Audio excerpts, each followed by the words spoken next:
10월의 마지막 날입니다. 스가랴서도 마지막 부분을 묵상하게 됐고요. 한 달을 지켜주신 하나님 앞에 감사를 드립니다. 그 지켜주신 하나님의 은혜를 기억하면 또다시 저에게 주실 11월을 기대할 수 있죠. 우리 가족들 모두는 다 기억이 기대를 낳는다라는 사실을 압니다. 이 기대로 오늘 귀한 예배 하나님 앞에 드릴까요? 기도하겠습니다. 하루를 지나도 한 달을 지나도 돌아보면 은혜입니다. 당연한 것을 받으며 살았던 시간들이 아니었습니다. 당연하지 않은 특별한 은혜들을 힘입어 저희들이 매일매일을 살아 오늘에 이르릅니다. 저희들의 삶에 여전히 문제가 있습니다. 해결하지 못하는 어려움들과 씨름하며 살죠. 하지만 두려워하지 않을 것입니다. 왜냐하면 우리의 지나온 시간 하나님이 나를 도와주셨기 때문입니다.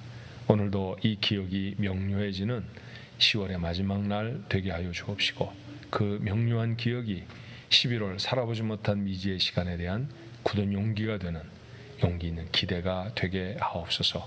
예수님의 이름으로 간절히 기도하옵나이다. 아멘. 찬송은 잘 아시는 찬송입니다. 찬송가 420장 너 성결케 위해. 성결케 위해 뭘 해야 하나? 찬송은 이렇게 말해요. 너 성결케 위해 늘 기도하며 주 안에 있어 늘 성경 보고 온 형제들과 함께 늘 사귀면서 일하기 전마다 기도하라. 기도하고 성경 보고 교제하고 예배하고 그러라는 얘기네요. 그죠? 예. 마음에 다짐하면서 한번 찬송해 보면 좋을 것 같아요. 예. 420장 함께 찬송합니다.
오늘 나눌 말씀은 스가랴서의 마지막 부분입니다. 14장 16절로 21절의 말씀.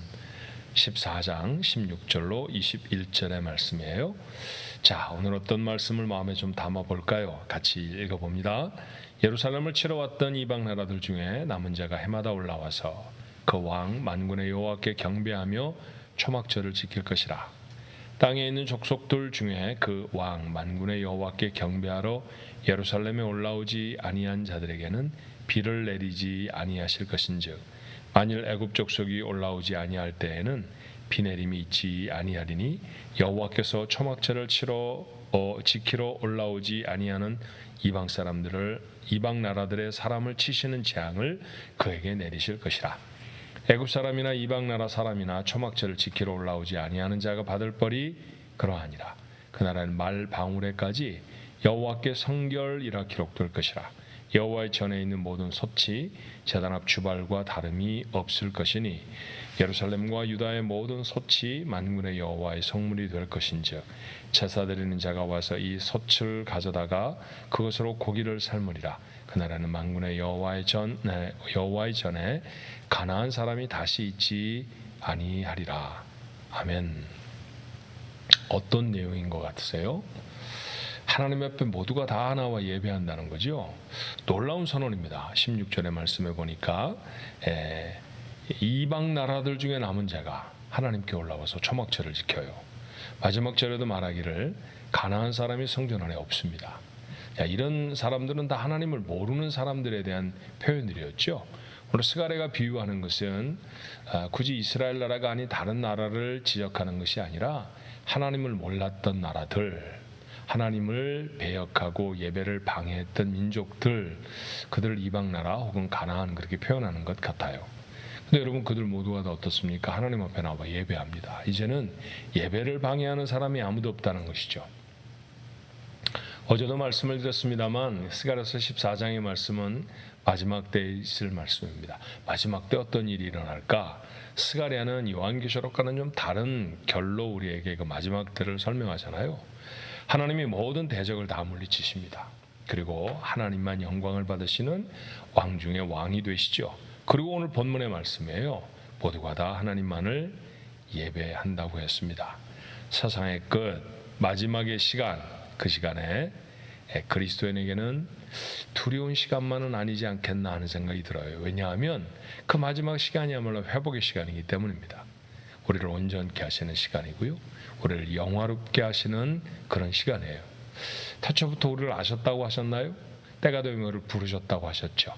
그리고 우리를 의롭다 하셨다고 했고, 마지막이 무엇라고 바울이 로마서 8장에 우리에게 가르쳐 주는가요? 영화롭게 하셨느니라. 그렇죠?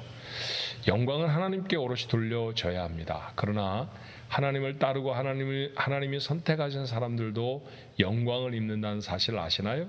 그렇죠. 하나님이 마지막 때로 우리에게 임하실 때, 바로 그때 우리는 하나님이 주시는 영광을 우리의 삶이 누릴 것입니다. 그런데 여러분, 이 말씀을 자세히 읽어보면 우리가 이미 그런 것들을 누리면서 한다고 생각 들지 않으세요? 어떻게 그런 것들을 누리면서 할까요? 아직 나는 회복이 다 되지 않았어요. 아직 나는 온전하지 않습니다. 무슨 영광이요? 그런가요, 정말? 오늘 이 영광과 회복이 어디에서 일어나고 있습니까? 예배에서 일어나고 있잖아요. 이방 왕들이 와 하나님 앞에 예배하고요, 예배를 방해했던 사람들이 다 없어져서 하나님 밖에는 예배할 분이 없어서 모두가 다 하나님을 예배한다고 했어요. 근데 여러분, 우리가 매주일마다 하나님 앞에 나와 예배하지 않나요? 예배의 자리마다 이런 마지막 날의 그림자, 마지막 날의 표상이라고 하는 사실을 우리가 알아야 하지 않을까요? 이방 나라들이 와서 하나님을 경배한다는 것은 정말 놀라운 일입니다. 예를 들면 하나님을 알지도 못했던 느부갓네살의 꿈에 하나님이 나타나셔서 하나님이 앞으로 그를 통해 하실 일들을 가르쳐 주시는 장면들을 우리가 성경에서 읽었던 기억이 있죠. 그런 성경을 읽으면 깜짝 놀라게 돼요. 느부갓네살을? 그렇죠. 이스라엘 백성들을 잡아갔던 그 바벨론은 바사라는 나라가 나중에 되잖아요. 페르시아. 물론 중간에 메데라는 나라를 잠깐 지나갑니다만, 그렇게 페르시아가 돼서 페르시아 왕국에 여전히 속해져 있는 그런 포로들로 살아가고 있어요. 또 어느 날 갑자기 고레스라고 하는 왕의 마음을 움직이시더니 하나님 이스라엘 백성을 다 돌려보내십니다. 그럼 깜짝 놀라잖아요. 고레스의 마음을?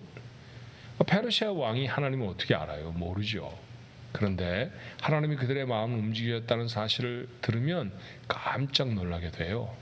그렇게 이방인들이 나와서 하나님 앞에 예배한다는 것은 놀랄만한 일입니다. 근데 여러분, 이방인이 나와서 예배하는 것만 놀라운 일인가요? 우리는 지난 주일에 성례 주일로 지키면서 온 세대가 함께 예배를 드렸었습니다.